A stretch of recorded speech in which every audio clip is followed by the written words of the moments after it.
మీర్ మహబూబ్ ఖాన్ కాలంలో కొన్ని నిర్మాణాలు ఇంతకుముందు మనం కామెంట్లో చెప్పుకున్నాము.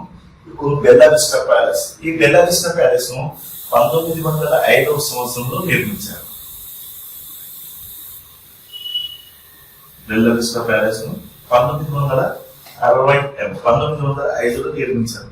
దీనిని ఎవరు నిర్మించారు? ఆనాటి హైకోర్టు జడ్జ్,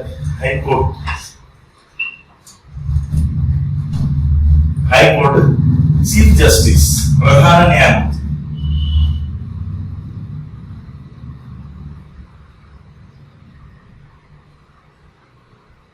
ఆనాటి హైకోర్టు ప్రధాన న్యాయమూర్తి మస్జిదుద్దీన్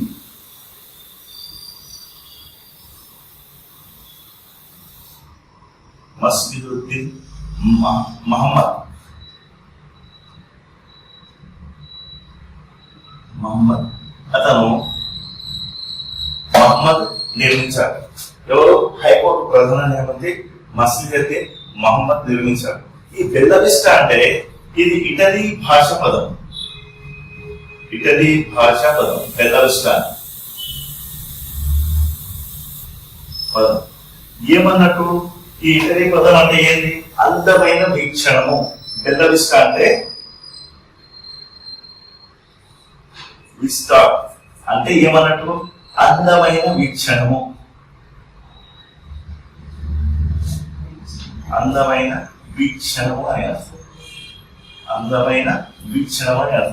ప్రస్తుతం ఈ బెల్లా విస్టా ప్యాలెస్ లో ఏం నడుస్తుందంటే Administrative Staff College of India,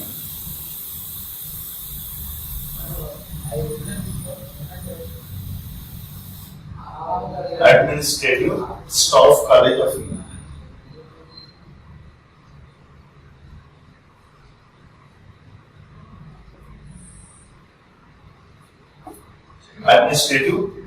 college of India ఇప్పుడు నేను నిర్వహిస్తున్నాను. బెల్లా విస్టా ప్యాలెస్ దీన్ని 1905వ సంవత్సరంలో నిర్మించారు. దీన్ని నిర్మించిన ఆయన హైకోర్టు ప్రధాన న్యాయమూర్తి మస్జిదుద్దీన్ మహమ్మద్. బెల్లా విస్టా అంటే ఇటలీ భాషలో అందమైన వీక్షణము అని అర్థం. ఇప్పుడు దీన్ని నిర్వహిస్తున్నారు అడ్మినిస్ట్రేటివ్ కాలేజ్ ఆఫ్ ఇండియా నిర్వహిస్తున్నారు. 1907వ సంవత్సరం నాంపల్లి రైల్వే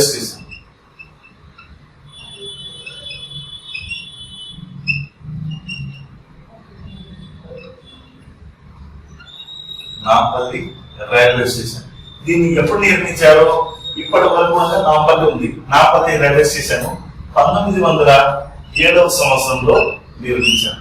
ఇది ఎవరి ఆధ్వర్యంలో నిర్వహించబడిందంటే Deccan railways, Hyderabad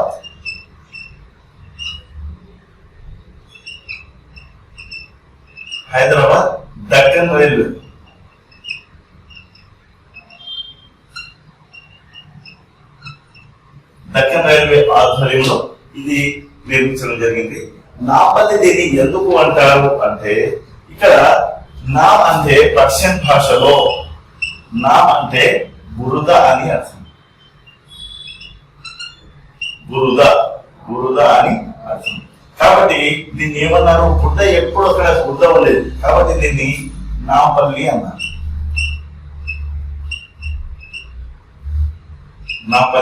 Nampally railway station ఇప్పటికి కూడా హైదరాబాద్ రైల్వే స్టేషన్, హైదరాబాద్ ప్రధానమైనటువంటి రైల్వే స్టేషన్ గా గుర్తింపు పొందింది Nampally railway station. Kacheguda railway station,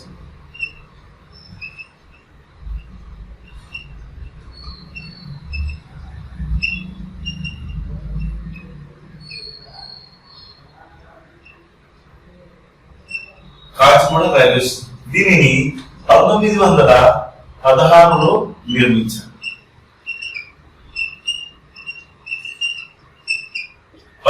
1916 నిర్మించారు.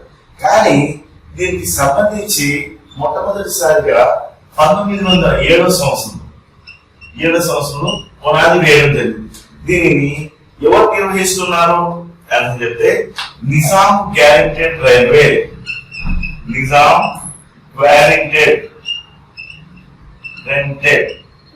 వారు నిర్వహిస్తున్నారు. ఎవరు? నిజాం గ్యారెంటెడ్ రైల్వే వారు నిర్వహిస్తున్నారు. ఇది ఒక అందమైన నిర్మాణం, కాచిగూడ రైల్వే స్టేషన్. దీన్ని ఏ శైలిలో నిర్మించారు అని చెప్తే దీనిని గోథిక్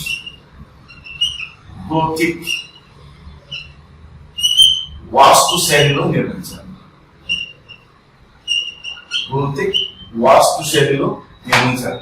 ఇది ఎప్పుడు 1950 వరకు నిజాం గ్యారెంటెడ్ రైల్వేగా ఉండింది. కానీ 1950 తర్వాత ఇది దక్షిణ మధ్య రైల్వేకు ఉపవిభాగము, దక్షిణ మధ్య రైల్వేకు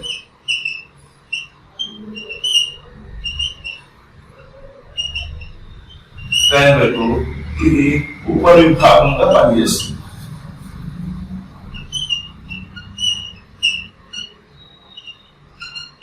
ఉపవిభాగంగా పనిచేయడం జరిగింది. ఎప్పటి నుంచి? 1950 నుంచి ఇది దక్షిణ మధ్య రైల్వేకు ఉపవిభాగంగా పనిచేయడం ప్రారంభించింది. అయితే నిజామియా అబ్జర్వేటరీ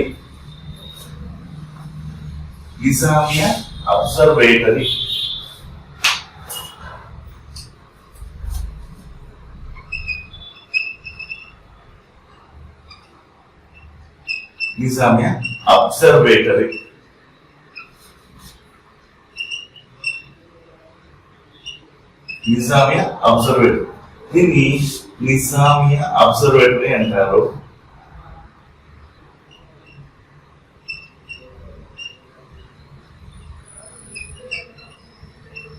నిజామియా అబ్జర్వేటరీ అంటారు. అంటే నిజామియా అబ్జర్వేటరీ అంటే ఏంటి? ఇది నిజామియా ఖగోళ పరిశోధనశాల అని అర్థం. నిజామియా ఖగోళ పరిశోధనశాల,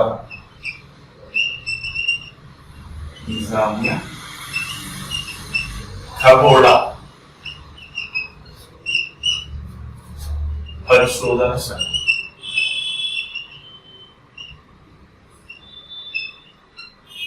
దీనిని 1901వ సంవత్సరంలో జాఫర్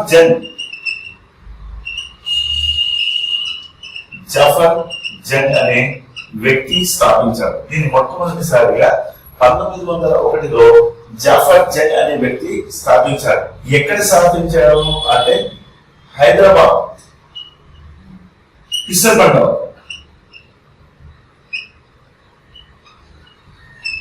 పిసర్బండ వద్ద స్థాపించాడు. అయితే దీనిని 1908వ సంవత్సరంలో 1908వ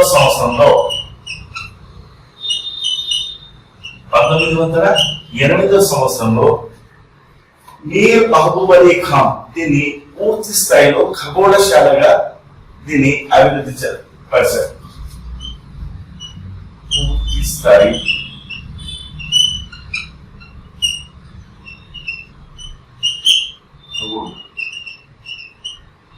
శాలగా అభివృద్ధి పరిచారు.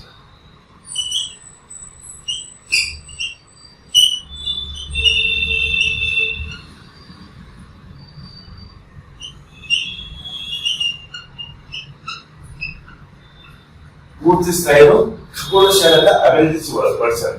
అయితే ఈ నిజామియా అబ్జర్వేటరీ, ఈ ఖగోళశాల భారతదేశంలో మూడవ ఖగోళశాల.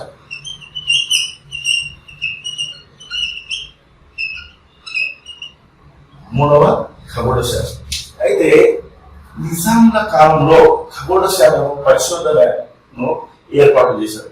1901లో జాఫర్ జంగ్ అనే వ్యక్తి హైదరాబాద్ లోని పిసర్బండ వద్ద ఈ నిజామియా అబ్జర్వేటరీ లేదా నిజామియా ఖగోళశాలను అభివృద్ధి పరిచారు.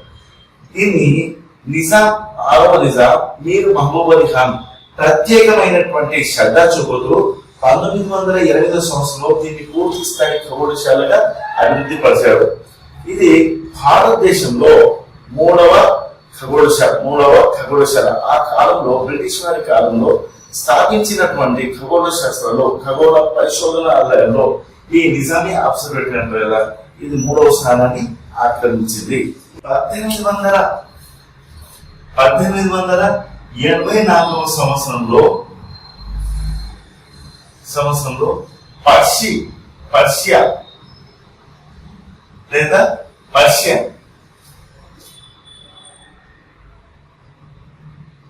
పర్షియన్ స్థానంలో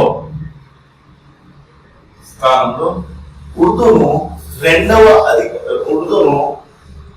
ఉర్దూను అధికారిక భాషగా ప్రకటించడం జరిగింది. ఉర్దూను అధికారిక భాషగా ప్రకటించడం జరిగింది.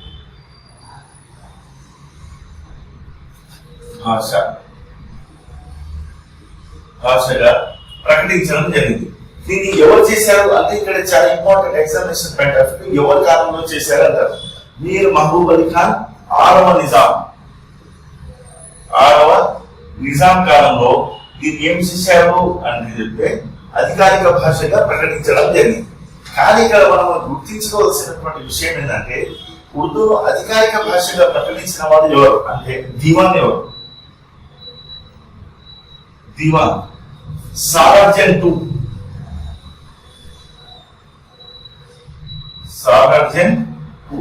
ఇతను ఉర్దూను అధికారిక భాషగా ప్రకటించారు. అయితే ఇదే సంవత్సరంలో 1884 సంవత్సరంలో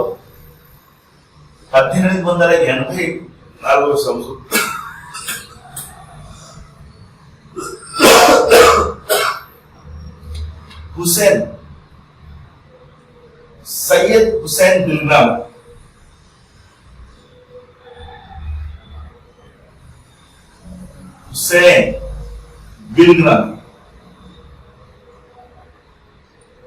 బిల్గ్రామి ఇతను విద్యాధికారిగా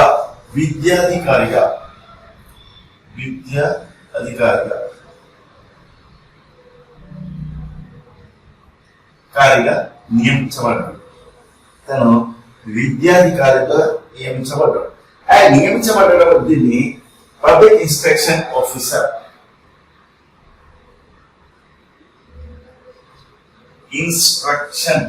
ఆఫీసర్ గా నియమించబడ్డాడు. Okay right. ఈయన ఎప్పుడైతే విద్యాధికారిగా నియమించబడ్డాడో ఈ నిజాంల కాలంలో ఒక అద్భుతమైన సంఘటనగా చెప్పుకోవాలి. ఇది ఒక చరిత్రలో చిరస్థాయిగా నిలిచిపోయే సంవత్సరము.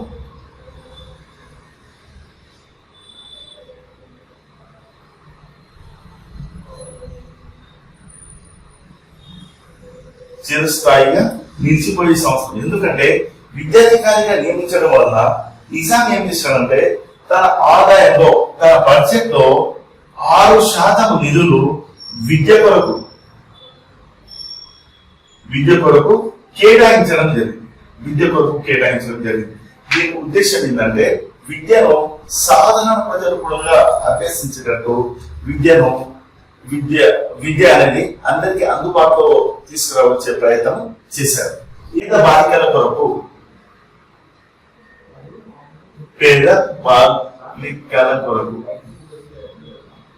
బాలికల కొరకు ఇక్కడ హైదరాబాద్ చార్మినార్ సమీపంలో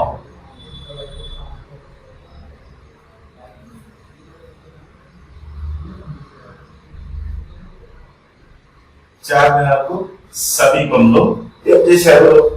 ధర్మవంతు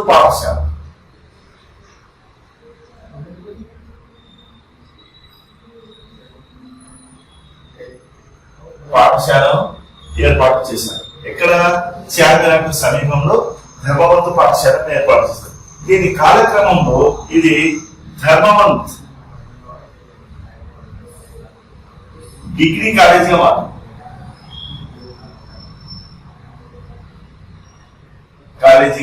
మారింది. అంటే ఈ ధర్మవంతు పాఠశాలలో ఎవరు చదువుకున్నారు? ఇది బాలుర పాఠశాల ఉంది. బాలుర పాఠశాల అంటే దీంట్లో బాలికల కొరకు పాఠశాలను ఏర్పాటు చేశారు. ఈ ధర్మవంతు పాఠశాలలో ఎవరు చదువుకున్నారు బాలుర పాఠశాలలో అంటే మన పికే రావు, ఎవరు? గురుకుల రామకృష్ణారావు. గురుకుల రామకృష్ణారావు 10th క్లాస్ వరకు చదువుకున్నాడు. ధర్మవంతు పాఠశాలలోనే చదువుకున్నాడు. Okay right. దీని తర్వాత పేద బాలికల కొరకు సికింద్రాబాద్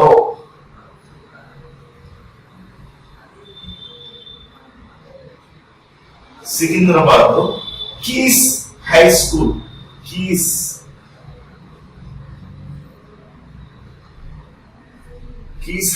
ను ఏర్పాటు చేయడం జరిగింది.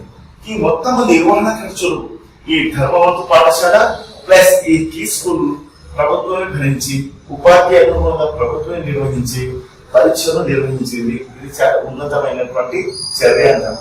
ఎందుకు 1884 సంవత్సరంలో సయ్యద్ హుస్సేన్ దిల్గ్రామి విద్యాధికారిగా నిర్వహించబడడం, ఆయన విద్యాధికారిగా నియమించబడడంతో ఈ పాఠశాలలో ప్రతి బస్తీలో ఒక పాఠశాలను ఏర్పాటు చేయాలనుకున్నారు.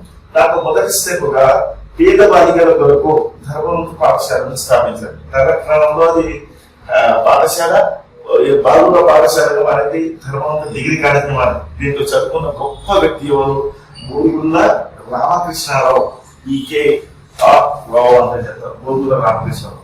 అదే విధంగా సికింద్రాబాద్ లో కీస్ హై స్కూల్ స్థాపించడం జరిగింది. ఇది కూడా పేద బాలికల కొరకే స్థాపించడం జరిగింది.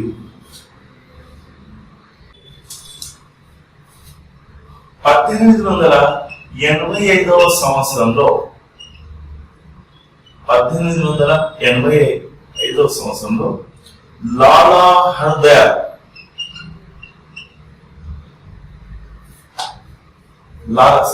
దీన్ దయాల్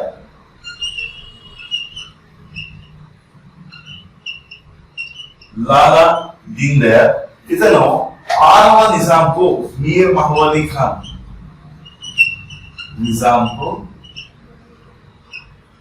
అధికారిక ఫోటోగ్రాఫర్ గా నియమించబడ్డాడు. అధికారిక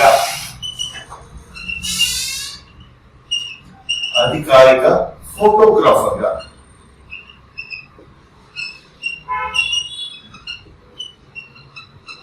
1885 సంవత్సరంలో లాలా దీన్ దయాల్ అధికారిక ఫోటోగ్రాఫర్ 6వ నిజాంకు నియమించబడ్డాడు.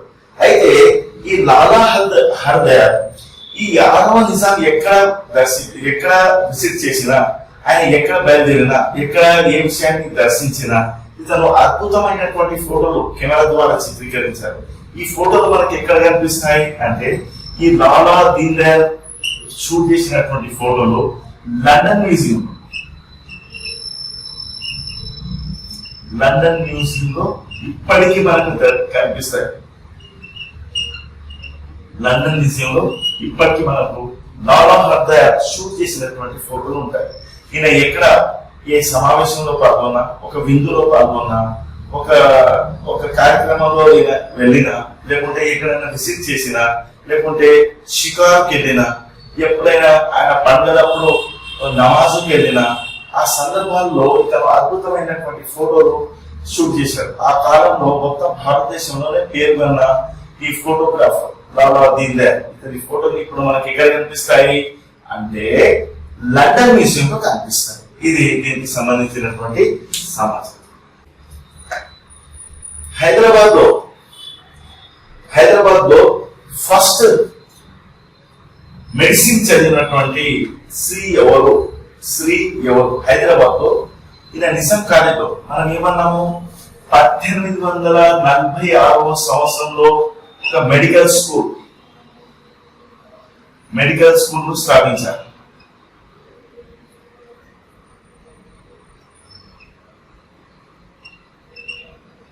స్కూల్ హైదరాబాద్ లో స్థాపించారు. ఈ మెడికల్ స్కూల్ నుంచి మొట్టమొదటిసారిగా మెడిసిన్ డిగ్రీ చదివిన ఉమెన్ ఎవరు అంటే ఆవిడ ఎవరు, స్త్రీ ఎవరు అంటే ఎడిత్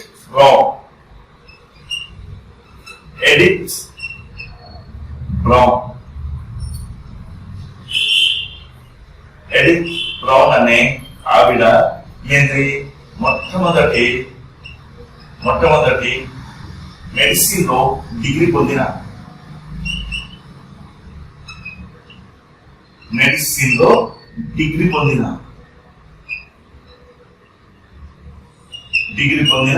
మహిళ.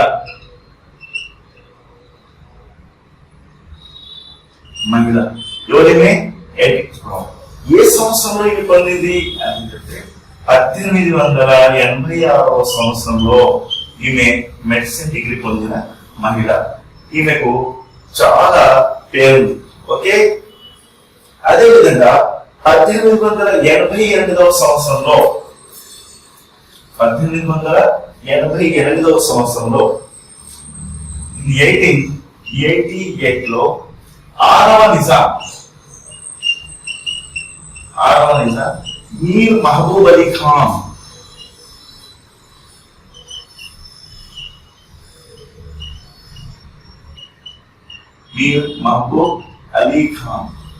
ఏం చేశాడు? భారతదేశంలో మొట్టమొదటి క్లోరోఫార్మ్ కమిషన్ వేశాడు.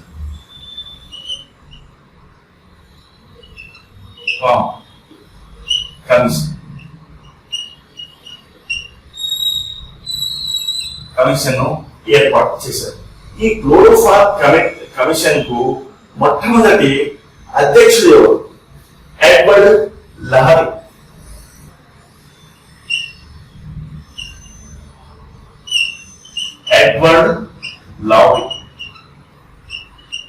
లౌరీ ఈ కమిషన్ కు అధ్యక్షుడు, క్లోరోఫార్మ్ కమిషన్ అధ్యక్షుడు.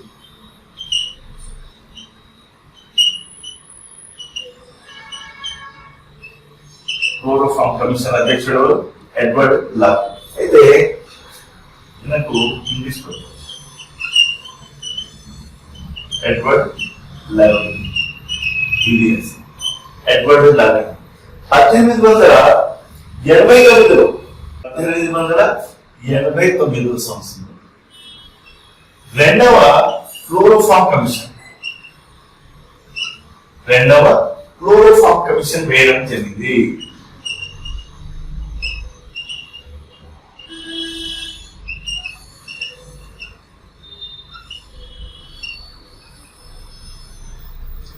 రెండవ క్లోరోఫార్మ్ కమిషన్ వేయడం జరిగింది. అయితే ఈ రెండవ క్లోరోఫార్మ్ కమిషన్ లో ఇది దీనికి కూడా ఎడ్వర్డ్ లౌరీ అధ్యక్షుడు.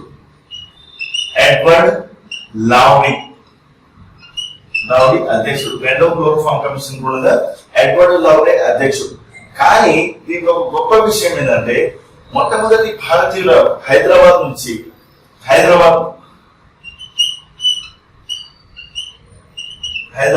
మహిళ రూపాబాయి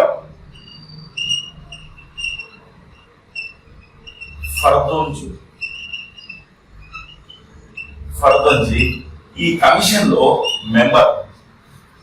రెండవ క్లోరోఫార్మ్ కమిషన్ 1889 సంవత్సరంలో ఆరవ నిజాం మీర్ మహబూబ్ అలీ ఖాన్ వేయడం జరిగింది. దీనికి అధ్యక్షుడు కూడా ఎడ్వర్డ్ లౌరీ అనే అతను. హైదరాబాద్ మొట్టమొదటి మహిళ ఈ రూపాబాయి ఫర్దోంజీ అనే ఆమె ఈ రెండవ క్లోరోఫార్మ్ కమిషన్ లో ఆమె మెంబర్. ఈమె ఎవరు? ఈమెకు ఉన్నటువంటి ప్రత్యేకత ఏంటి? హైదరాబాద్ నుండి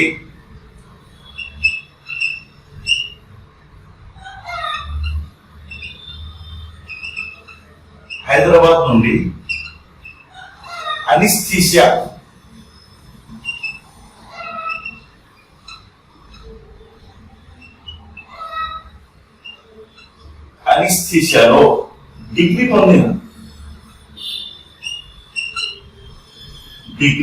పొందిన మహిళ.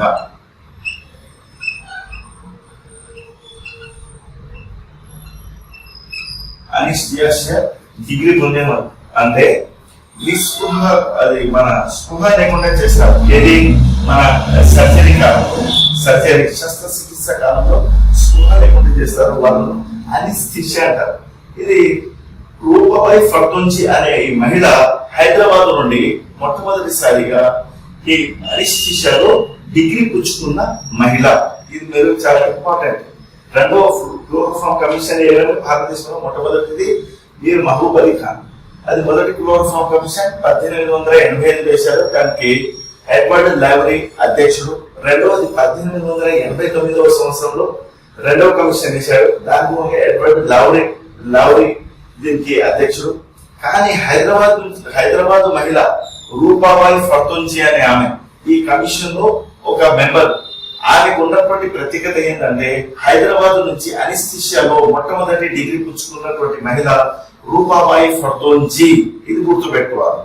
ఎగ్జామినేషన్ పాయింట్ ఆఫ్ వ్యూ ఇది చాలా ఇంపార్టెంట్.